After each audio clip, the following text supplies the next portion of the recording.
You will all have issues in your own countries, but in Britain, it's illegal migration. And I suspect that may be the same in a number of other countries.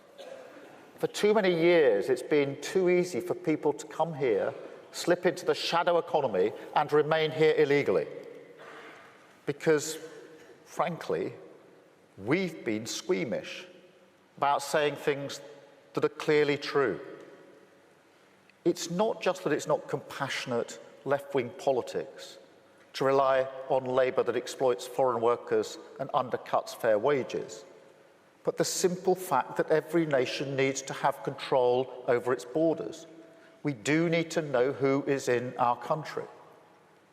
Our immigration system does need to be fair if we want to maintain that binding contract that our politics is built on. Otherwise, it undermines trust, undermines people's faith that we're on their side, and their belief that the state can and will work for them.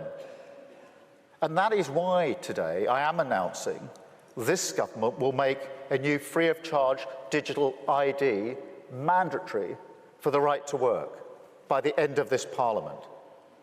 Let me spell that out. You will not be able to work in the United Kingdom if you do not have digital ID. It's as simple as that. Because decent, pragmatic, fair-minded people, they want us to tackle the issues that they see around them. And of course, the truth is, we won't solve our problems if we don't also take on the root causes, looking upstream to tackle poverty, conflict, climate change, issues that aren't just intolerable for those of us who care about inequality and injustice wherever it's found in the world, but which have clear consequences for our own citizens. Take Russia's aggression in Ukraine. We all have a responsibility for the future of our continent, to stand tall where oppression and violence rears its head. But it is also about energy security, because Putin and other tyrants have used their control over energy supplies as a threat.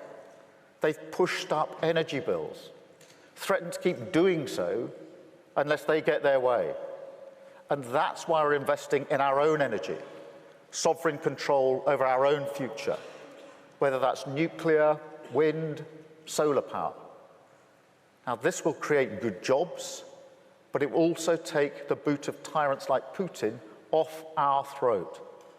So our mission to become a clean energy superpower is about future-proofing energy supply, bringing energy bills down and protecting the planet that we all live on, doing right by our values and by our countries and our citizens.